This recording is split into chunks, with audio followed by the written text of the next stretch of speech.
ओम श्री परमात्मने नमः। नमस्ते दोस्तों, भगवत गीता की इस यात्रा में आपका स्वागत है, अभिनंदन है। आज हम भगवत गीता के तीसरे अध्याय में प्रवेश करेंगे। यदि आप चैनल पर पहली बार आए हैं तो आपको इसके पहले के अध्यायों के लिंक डिस्क्रिप्शन में मिल जाएंगे। श्रीमद् भगवत गीता का उपदेश मनुष्य मात्र के अनुभव पर आधारित है। इसका दिव्य उपदेश दूसरे अध्याय के 11वें श्लोक से आरंभ करने पर सबसे पहले भगवान यह स्पष्ट करते हैं कि शरीर और शरीरी एक दूसरे से सर्वथा भिन्न है। शरीर अनित्य, असत, एक देशीय और नाशवान है तथा शरीरी नित्य, सत, सर्वव्यापी और अविनाशी है। अतः नाशवान वस्तु का विनाश देखकर दुखी नहीं होना और अविनाशी वस्तु की अविनाशिता देखकर उसे बनाए रखने की इच्छा नहीं करना विवेक कहा जाता है। कर्म योग, ज्ञान योग और भक्ति योग तीनों ही योग मार्गों में विवेक की बड़ी आवश्यकता है। मैं शरीर से सर्वथा भिन्न हूँ, ऐसा विवेक होने पर मुक्ति की अभिलाषा जागृत होती है। मुक्ति की बात तो दूर रही, स्वर्ग आदि की प्राप्ति की कामना भी अपने को शरीर से अलग मानने पर ही उत्पन्न होती है। इसलिए भगवान ने अपने उपदेश का आरंभ करते ही सबसे पहले विवेक का ही वर्णन किया है। गीता का यह विवेक प्रकरण दूसरे अध्याय के 11वें श्लोक से प्रारंभ होकर 30वें श्लोक पर समाप्त होता है। विवेक के इस प्रकरण में भगवान ने आत्मा, अनात्मा, प्रकृति, पुरुष, ब्रह्म, अविद्या, ईश्वर, जीव, जगत, माया आदि किसी भी दार्शनिक शब्द का प्रयोग नहीं किया है। प्रत्युत सभी मनुष्य सरलता से समझ सकें ऐसे ढंग से भगवान ने उसका विवेचन किया है। इसका तात्पर्य यह है कि मात्र मनुष्य परमात्म प्राप्ति के अधिकारी हैं, क्योंकि मनुष्य शरीर परमात्म प्राप्ति के लिए ही मिला है। अतः विवेक को महत्व देकर मात्र मनुष्य परमात्म प्राप्ति कर सकते हैं।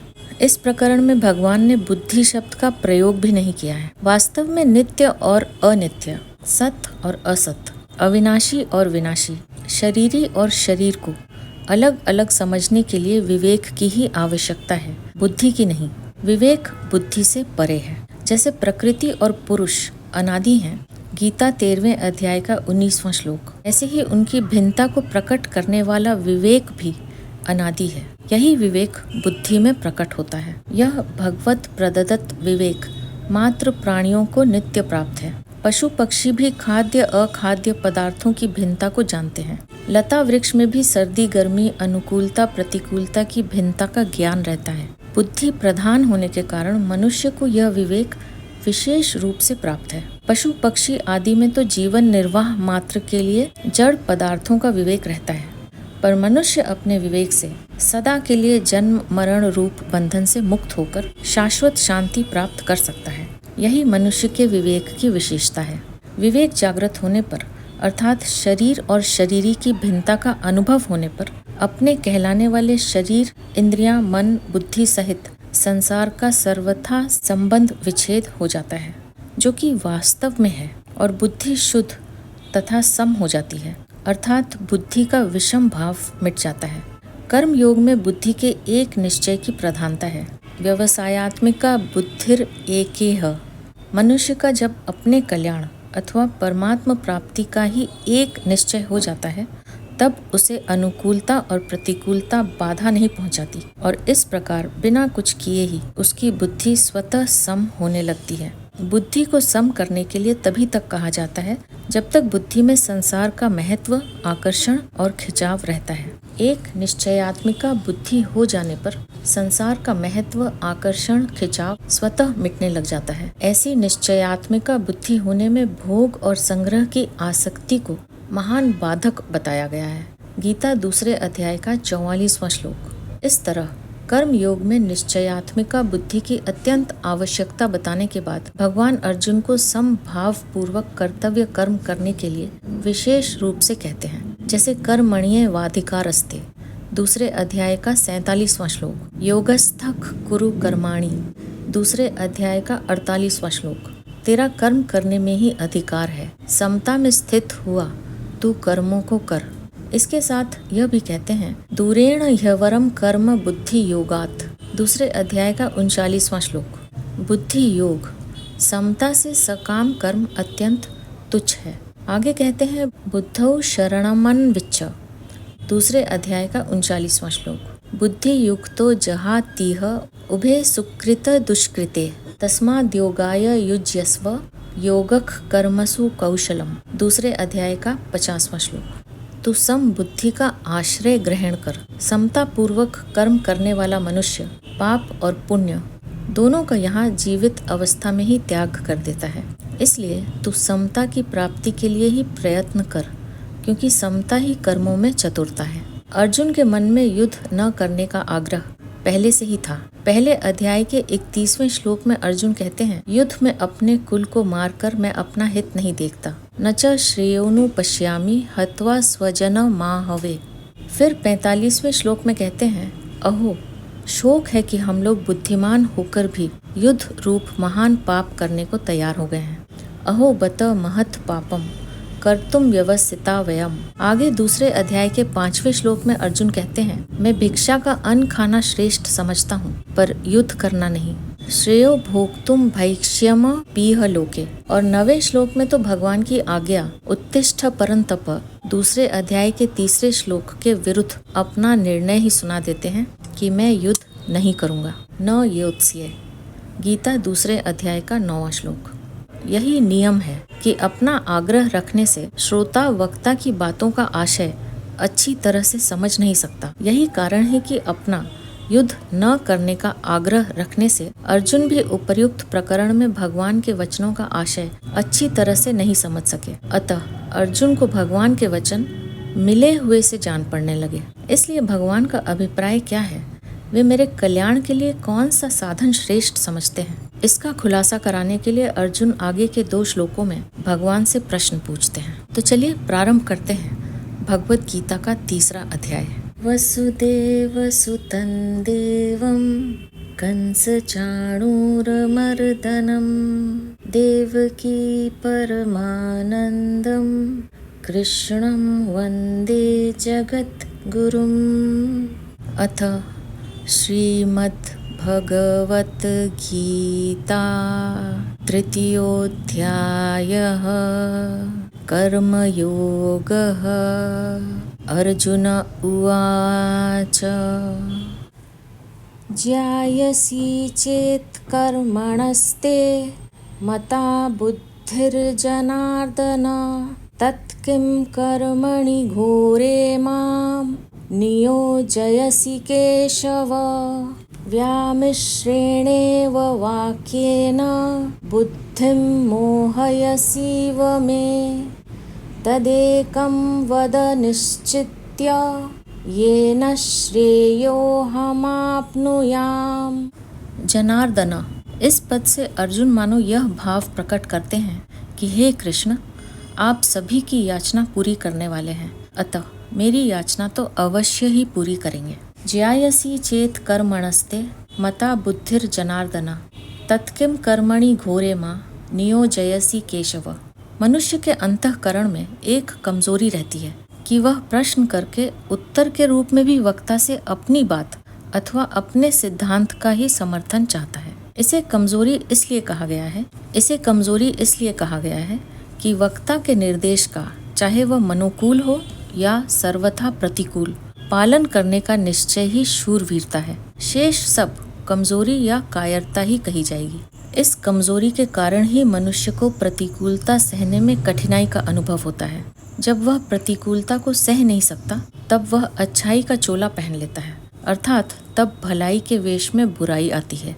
जो बुराई भलाई के वेश में आती है, उसका त्याग करना बड़ा कठिन होता है। यहाँ अर्जुन में भी हिंसा त्याग रूप भलाई के वेश में कर्तव्य त्याग रूप बुराई आई है, अतः वे कर्तव्य कर्म से ज्ञान को श्रेष्ठ मान रहे हैं। इसी कारण वे यहाँ प्रश्न करते हैं कि यदि आप कर्म से ज्ञान को श्रेष्ठ मानते हैं, तो फिर मुझे युद्ध रूप घोर कर्म में क्यों लगाते हैं। भगवान ने दूसरे अध्याय के 39वें श्लोक में बुद्धिर योगे पद से सम बुद्धि यानी समता की ही बात कही थी, परंतु अर्जुन ने उसको ज्ञान समझ लिया। अतः वे भगवान से कहते हैं कि हे जनार्दन, आपने पहले कहा था कि मैंने सांख्य में यह बुद्धि कह दी, इसी को तुम योग के विषय में सुनो।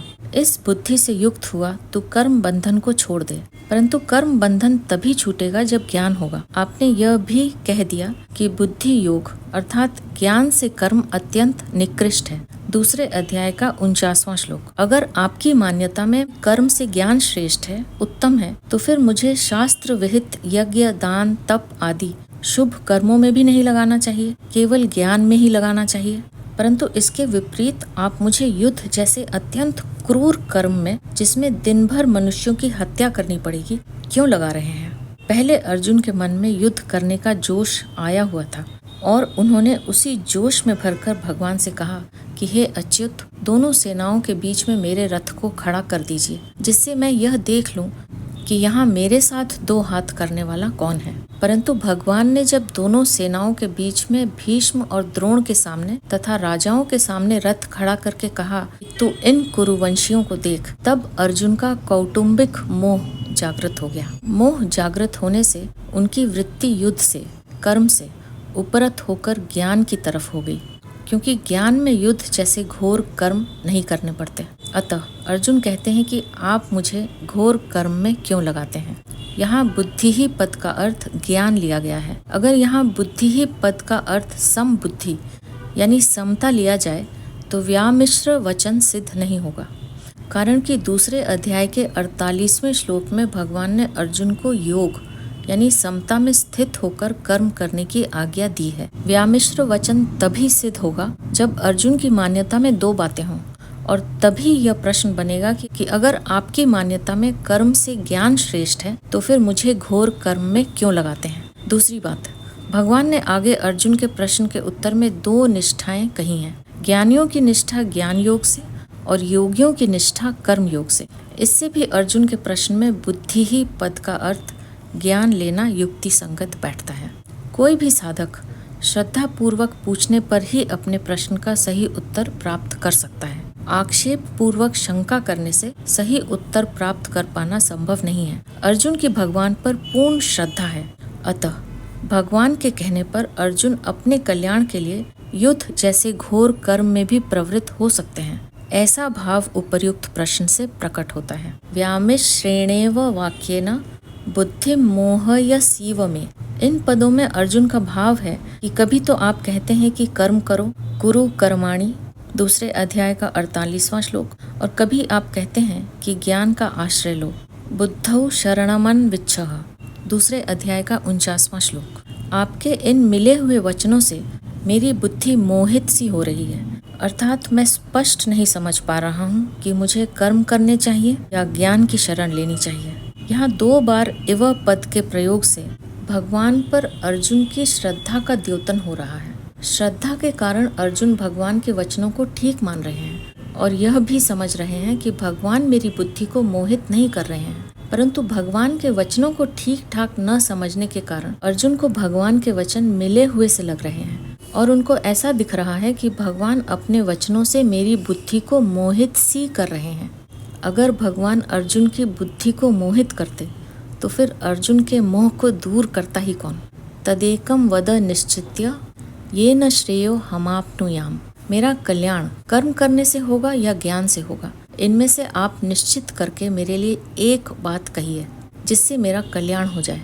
मैंने पहले भी कहा था कि जिससे मेरा निश्चित कल्याण हो वह बात मेरे लिए कहिए। यत् श्रेयस्यानिश्चितम ब्रूहि तन्मे, दूसरे अध्याय का 7वां श्लोक। और अब भी मैं वही बात कर रहा हूँ। यहाँ परिशिष्ट भाव यह है कि जब तक संसार की सत्ता मानते हैं तभी तक कर्म घोर या सौम्य दिखता है, कारण कि संसार की सत्ता मानने से कर्म की तरफ दृष्टि रहती है, अपने कर्तव्य की तरफ नहीं। अपने कर्तव्य की तरफ दृष्टि रहने से कर्म घोर या सौम्य नहीं दिखता।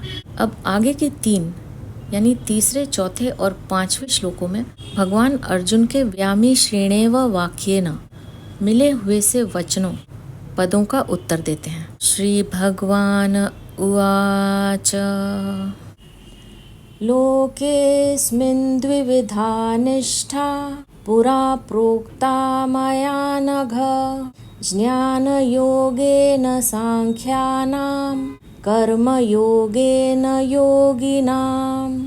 श्री भगवान बोले, हे निष्पाप अर्जुन, इस मनुष्य लोक में 2 प्रकार से होने वाली निष्ठा मेरे द्वारा पहले कही गई है। उनमें ज्ञानियों की निष्ठा ज्ञान योग से और योगियों की निष्ठा कर्म योग से होती है। अर्जुन युद्ध नहीं करना चाहते थे, अतः उन्होंने समतावाचक बुद्धि शब्द का अर्थ ज्ञान समझ लिया।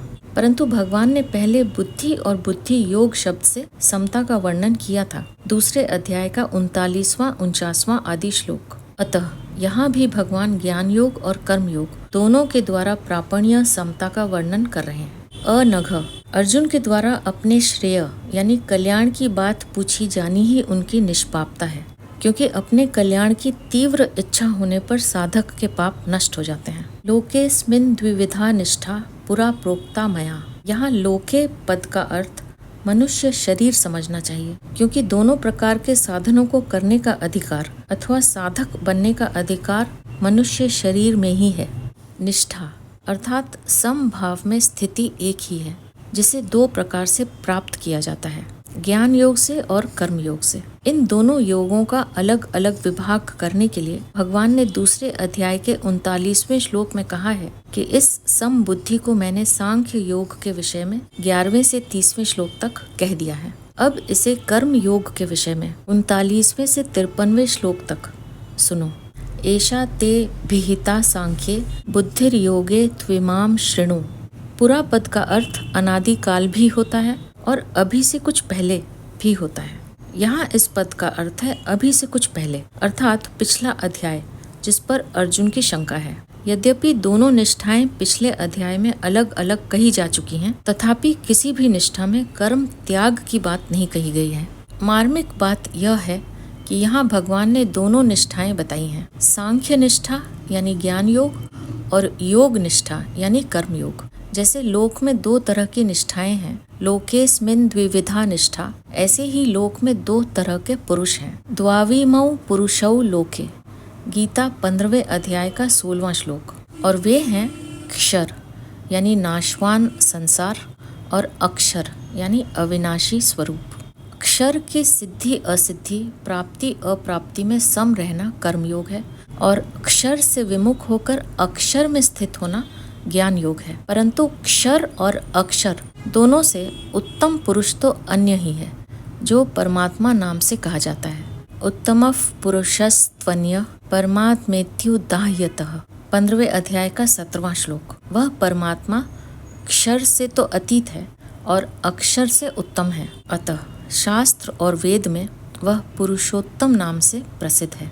15वें अध्याय का 18वां श्लोक। ऐसे परमात्मा के सर्वथा सर्व भाव से शरण हो जाना भगवन निष्ठा यानी भक्ति योग है।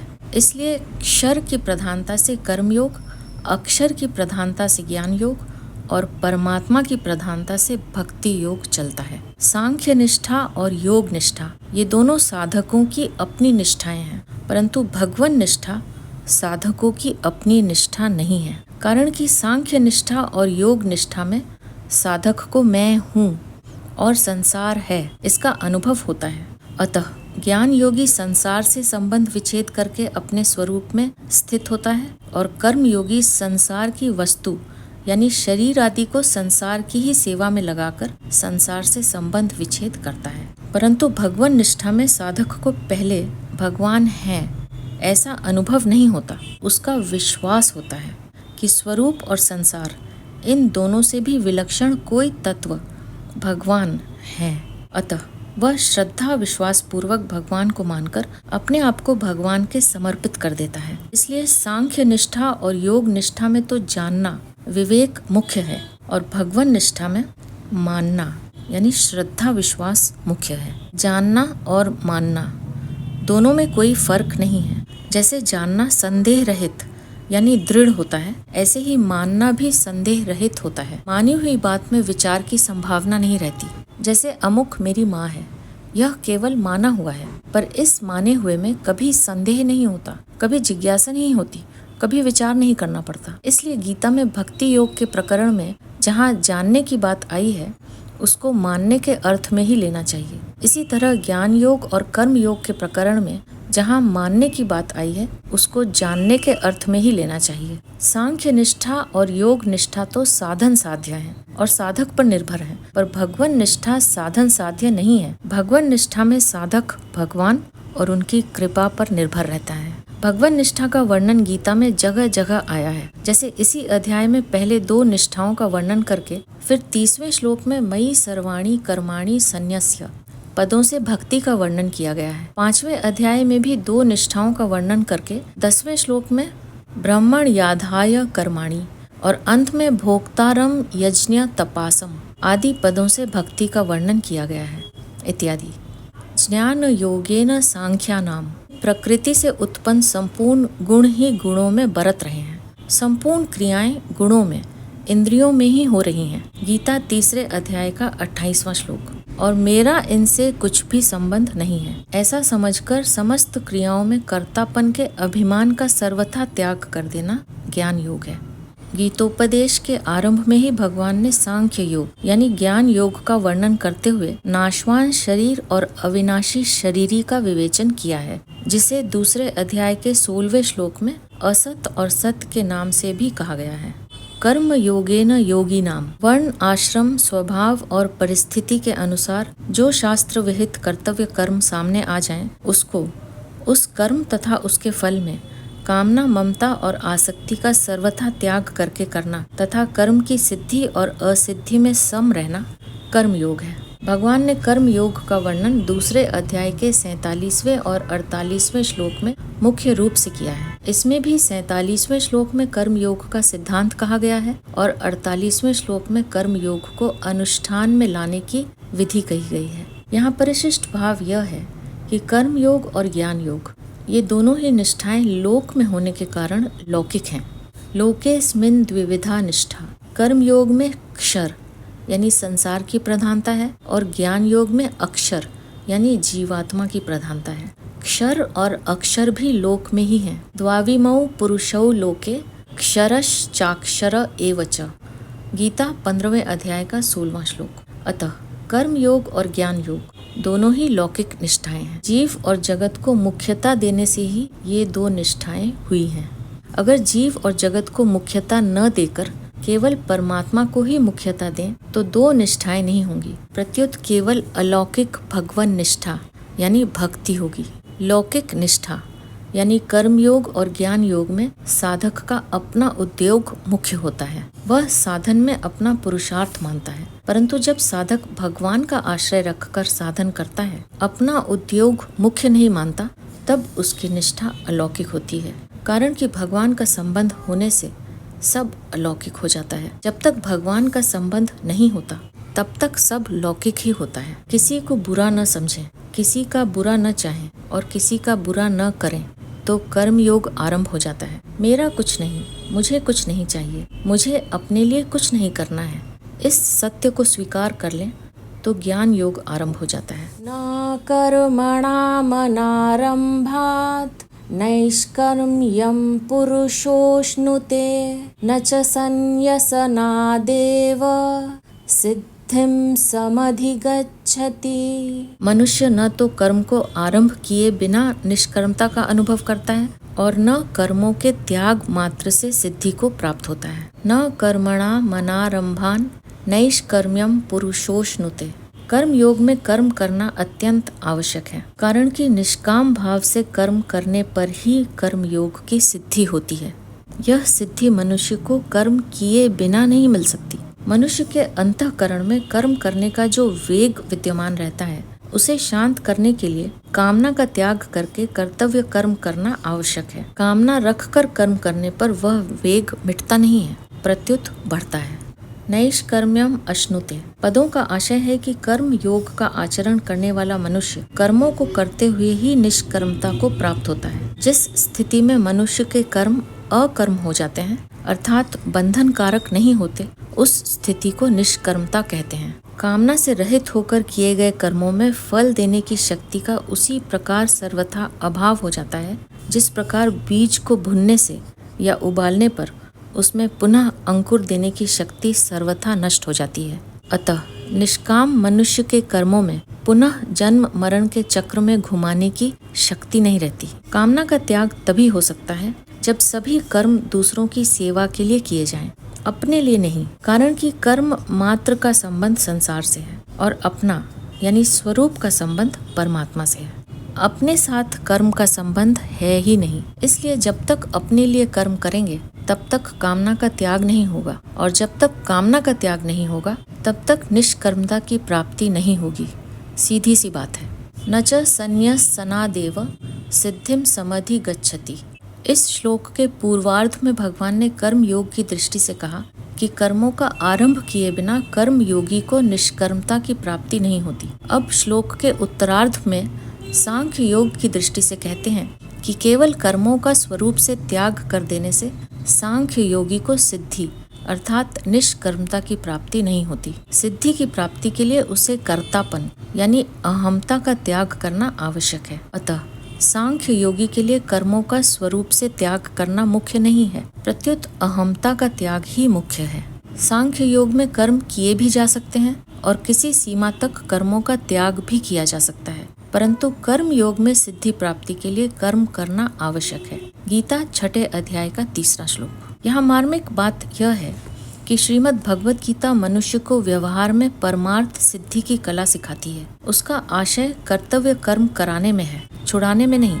इसलिए भगवान कर्म योग और ज्ञान योग दोनों ही साधनों में कर्म करने की बात कहते हैं। यह एक स्वाभाविक बात है कि जब साधक अपना कल्याण चाहता है तब वह सांसारिक कर्मों से उकताने लगता है, उन्हें छोड़ना चाहता है। इसी कारण अर्जुन भी कर्मों से उकताकर भगवान से पूछते हैं कि जब कर्म योग और ज्ञान योग दोनों प्रकार के साधनों का तात्पर्य समता से है तो फिर कर्म करने की बात आप क्यों कहते हैं? मुझे युद्ध जैसे घोर कर्म में क्यों लगाते हैं? परंतु भगवान ने दोनों ही प्रकार के साधनों में अर्जुन को कर्म करने की आज्ञा दी है। जैसे कर्म योग में योगस्थक कुरु कर्माणि, गीता 2 अध्याय का 48वां श्लोक, और सांख्य योग में तस्माद्युध्यस्व भारत, गीता 2 अध्याय का 18वां श्लोक।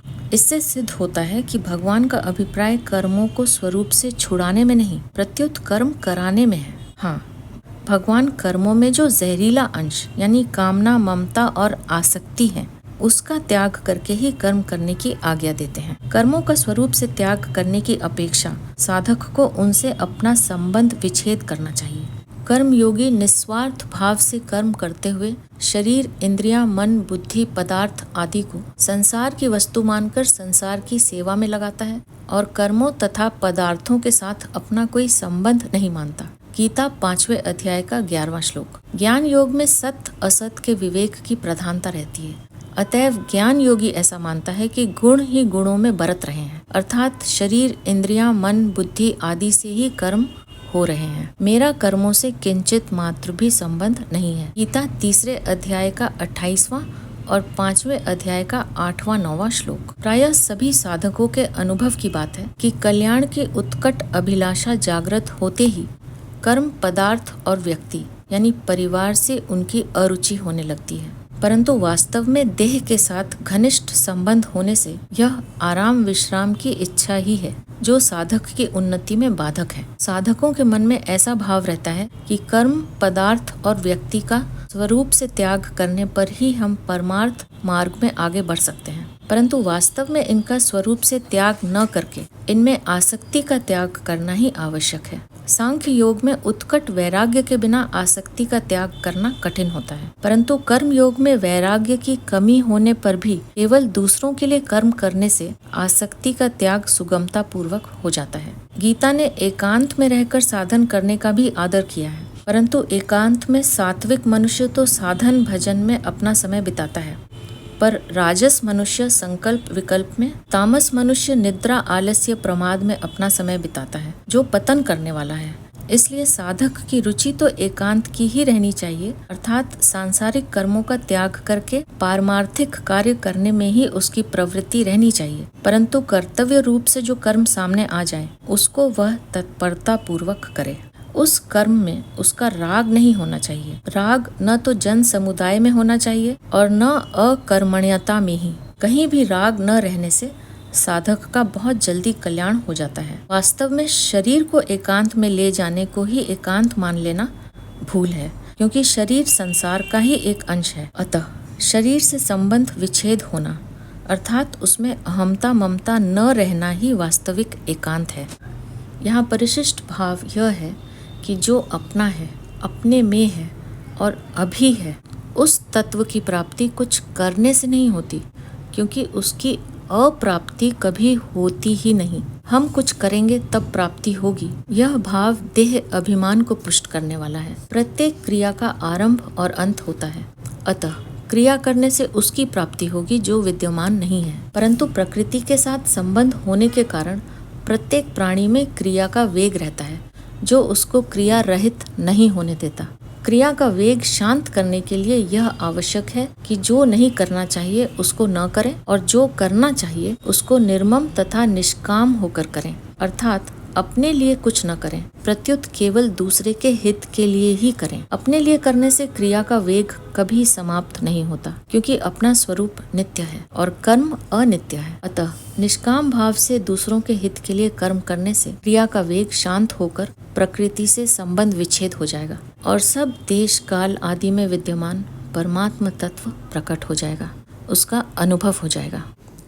न हि कश्चित् क्षणमपि जातु तिष्ठत्य कर्म कृत् कार्यते ह्यवशः कर्म सर्वः प्रकृतिजैर्गुणैः। कोई भी मनुष्य किसी भी अवस्था में क्षण मात्र भी कर्म किए बिना नहीं रह सकता, क्योंकि प्रकृति के परवश हुए सब प्राणियों से प्रकृतिजन्य गुण कर्म करवा लेते हैं। नहीं कश्चित् क्षणमपि जातु तिष्ठत्य कर्म कृत्। कर्म योग, ज्ञान योग और भक्ति योग, किसी भी मार्ग में साधक कर्म किए बिना नहीं रह सकता। यहाँ कश्चित्, क्षणम और जातु ये तीनों विलक्षण पद हैं। इनमें कश्चित् पद का प्रयोग करके भगवान कहते हैं कि कोई भी मनुष्य कर्म किए बिना नहीं रहता, चाहे वह ज्ञानी हो या अज्ञानी हो। यद्यपि ज्ञानी का अपने कहलाने वाले शरीर के साथ कोई संबंध नहीं रहता, तथापि उसके कहलाने वाले शरीर से भी हरदम क्रिया होती रहती है। क्षणम पद का प्रयोग करके भगवान कहते हैं, यद्यपि मनुष्य मैं हरदम कर्म करता हूँ ऐसा नहीं मानता, तथापि जब तक वह शरीर के साथ अपना संबंध मानता है तब तक वह एक क्षण के लिए भी कर्म किए बिना नहीं रहता।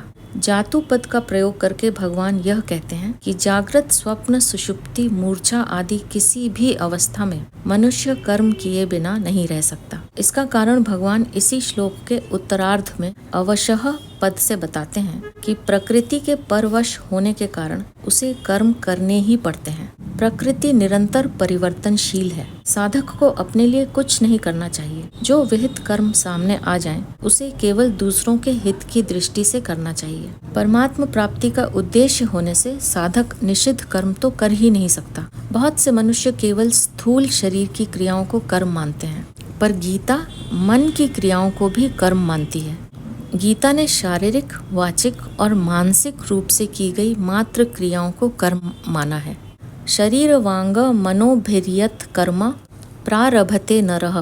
गीता 18वें अध्याय का 15वां श्लोक। जिन शारीरिक अथवा मानसिक क्रियाओं के साथ मनुष्य अपना संबंध मान लेता है, वे ही सब क्रियाएं कर्म बनकर उसे बांधने वाली होती हैं, अन्य क्रियाएं नहीं। मनुष्यों की एक ऐसी धारणा बनी हुई है जिसके अनुसार वे बच्चों का पालन पोषण तथा आजीविका, व्यापार, नौकरी, अध्यापन आदि को ही कर्म मानते हैं और इनके अतिरिक्त खाना पीना, सोना, बैठना, चिंतन करना आदि को कर्म नहीं मानते। इसी कारण मनुष्य व्यापार आदि कर्मों को छोड़कर ऐसा मान लेते हैं कि मैं कर्म नहीं कर रहा हूँ, परंतु यह उनकी भारी भूल है। शरीर निर्वाह संबंधी स्थूल शरीर की क्रियाएं जैसे नींद, चिंतन आदि, सूक्ष्म शरीर की क्रियाएं जैसे समाधि आदि और कारण शरीर की क्रियाएं, ये सब कर्म ही हैं। जब तक शरीर में अहमता ममता है तब तक शरीर से होने वाली मात्र क्रियाएं कर्म है। कारण कि शरीर प्रकृति का कार्य है और प्रकृति कभी अक्रिय नहीं होती। अतः शरीर में अहमता ममता रहते हुए कोई भी मनुष्य किसी भी अवस्था में क्षण मात्र भी कर्म किए बिना नहीं रह सकता, चाहे वह अवस्था प्रवृत्ति की हो या निवृत्ति की हो। कार्यते ह्यवशः कर्म सर्वः प्रकृति जैर गुणैः।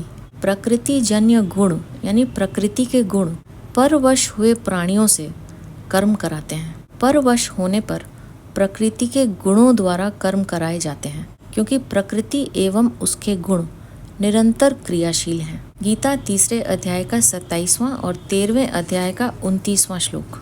यद्यपि आत्मा स्वयं अक्रिय, असंग, अविनाशी, निर्विकार तथा निर्लिप्त है, तथापि जब तक वह प्रकृति एवं उसके कार्य यानी स्थूल, सूक्ष्म और कारण शरीर में किसी भी शरीर के साथ अपना संबंध मानकर उससे सुख चाहती है, तब तक प्रकृति के परवश रहती है। गीता 14वें अध्याय का 5वां श्लोक।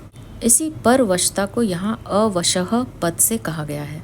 9वें अध्याय के 8वें श्लोक में और 8वें अध्याय के 19वें श्लोक में भी प्रकृति के साथ संबंध मानने से परवश हुए जीव के द्वारा कर्म करने की बात कही गई है। स्वभाव बनता है वृत्तियों से, वृत्तियां बनती है गुणों से और गुण पैदा होते हैं प्रकृति से। चाहे स्वभाव के परवश कहें, चाहे गुणों के परवश कहें, चाहे प्रकृति के परवश कहें, एक ही बात है। वास्तव में सबके मूल में प्रकृति जन्य पदार्थों की परवशता ही है। इसी परवशता से सभी परवशताएं पैदा होती हैं। अतः प्रकृति जन्य पदार्थों की परवशता को ही कहीं काल की, कहीं स्वभाव की, कहीं कर्म की और कहीं गुणों की परवशता कह दिया है। तात्पर्य यह है कि यह जीव जब तक प्रकृति और उसके गुणों से अतीत नहीं होता, परमात्मा की प्राप्ति नहीं कर लेता, तब तक यह गुण, काल, स्वभाव आदि के अवश यानी परवश ही रहता है। अर्थात यह जीव जब तक प्रकृति के साथ अपना संबंध मानता है, प्रकृति में स्थित रहता है, तब तक यह कभी गुणों के, कभी काल के, कभी भोगों के और कभी स्वभाव के परवश होता रहता है। कभी स्ववश यानी स्वतंत्र नहीं रहता। इनके सिवाय यह परिस्थिति, व्यक्ति, स्त्री, पुरुष, पुत्र, धन, मकान आदि के भी परवश होता रहता है। परंतु जब यह गुणों से अतीत अपने स्वरूप का अथवा परमात्म तत्व का अनुभव कर लेता है, तो फिर इसकी परवशता नहीं रहती और यह स्वतः सिद्ध स्वतंत्रता को प्राप्त हो जाता है। यहाँ विशेष बात यह है कि प्रकृति की सक्रिय यानी स्थूल और अक्रिय यानी सूक्ष्म दो अवस्थाएं होती हैं। जैसे कार्य करना सक्रिय अवस्था है और कार्य न करना निद्रा आदि अक्रिय अवस्था है। वास्तव में अक्रिय अवस्था में भी प्रकृति अक्रिय नहीं रहती, प्रत्युत उसमें सूक्ष्म रूप से सक्रियता रहती है। जैसे किसी सोए हुए मनुष्य को जागने के समय से पूर्व ही जगा देने पर वह कहता है कि मुझे कच्ची नींद में जगा दिया। इससे यह सिद्ध हुआ कि नींद की अक्रिय अवस्था में भी नींद के पकने की क्रिया हो रही थी। जब पूरी नींद लेने के बाद मनुष्य जागता है, तब वह यह बात नहीं कहता, क्योंकि नींद का पकना पूर्ण हो गया है। इसी प्रकार समाधि, प्रलय, महाप्रलय आदि की अवस्थाओं में भी सूक्ष्म रूप से क्रियाएं होती रहती हैं। वास्तव में देखा जाए तो प्रकृति की कभी अक्रिय अवस्था होती ही नहीं, क्योंकि वह प्रतिक्षण बदलने वाली है। स्वयं आत्मा में कर्तापन नहीं है, परंतु प्रकृति के कार्य, शरीर आदि के साथ अपना संबंध मानने से वह प्रकृति के परवश हो जाती है। इसी परवशता के कारण स्वयं अकर्ता होते हुए भी वह अपने को कर्ता मानता रहता है। वस्तुतः आत्मा में कोई भी परिवर्तन रूप क्रिया नहीं होती। जैसे प्रकृति द्वारा समस्त सृष्टि की क्रियाएं स्वाभाविक रूप से हो रही हैं, ऐसे ही उसके द्वारा बालकपन, जवानी आदि अवस्थाएं और भोजन का पाचन, श्वासों का आवागमन, इसी प्रकार देखना, सुनना आदि क्रियाएं भी स्वाभाविक रूप से ही हो रही हैं। परंतु जीवात्मा कुछ क्रियाओं में अपने को कर्ता मानकर बंध जाता है। प्रकृति निरंतर परिवर्तनशील है, पर शुद्ध स्वरूप में कभी कोई परिवर्तन नहीं होता। वास्तव में प्राकृतिक पदार्थों की कोई स्वतंत्र सत्ता नहीं है। प्रतिक्षण बदलते हुए पुंज का नाम ही पदार्थ है। पदार्थों के साथ अपना संबंध मानने से कोई भी मनुष्य किसी भी अवस्था में क्षण मात्र भी कर्म किए बिना नहीं रह सकता। अगर साधक ऐसा वास्तविक अनुभव कर ले कि संपूर्ण क्रियाएं पदार्थ में हो रही हैं और पदार्थों के साथ मेरा किंचित मात्र भी संबंध नहीं है, तो वह परवशता से मुक्त हो जाता है। कर्मयोगी प्रतिक्षण परिवर्तनशील पदार्थों की कामना, ममता और आसक्ति का त्याग करके इस परवशता को मिटा देता है। भगवान ने इस श्लोक में जो बात कही है वह उन्होंने 18वें अध्याय के 11वें श्लोक में भी कही है कि प्रकृति से अपना संबंध मानते हुए कोई भी मनुष्य कर्मों का संपूर्णता से त्याग नहीं कर सकता। नहीं देह भृता शक्यम त्यक्तुम कर्माण्य शेषतः। यहाँ परिशिष्ट भाव यह है, क्रिया मात्र केवल प्रकृति में हो रही है परंतु प्रकृति के साथ अपना तादात्म्य स्वीकार करने से मनुष्य प्रकृति जन्य गुणों के अधीन हो जाता है, अवशः, तथा उसका क्रिया के साथ संबंध हो जाता है। इसलिए प्रकृति के साथ अपना संबंध मानने वाला कोई भी मनुष्य जागृत, स्वप्न, सुषुप्ति, मूर्छा, समाधि तथा सर्ग, महासर्ग, प्रलय, महाप्रलय आदि किसी भी अवस्था में क्षण मात्र भी कर्म किए बिना नहीं रह सकता। सुषुप्ति, मूर्छा तथा समाधि अवस्था में क्रिया कैसे होती है? मनुष्य सोता हो और उसको बीच में ही कोई जगा दे तो वह कहता है कि मुझे कच्ची नींद में जगा दिया। इससे सिद्ध होता है कि सुषुप्ति के समय भी नींद के पकने की क्रिया हो रही थी। ऐसे ही मूर्छा और समाधि के समय भी क्रिया होती है। पातंजल योग दर्शन में इस क्रिया को परिणाम नाम से कहा है। परिणाम का अर्थ है परिवर्तन की धारा, अर्थात बदलने का प्रवाह। तात्पर्य है कि समाधि के आरंभ से लेकर व्युत्थान होने तक क्रिया होती रहती है। अगर क्रिया न हो तो व्युत्थान हो ही नहीं सकता।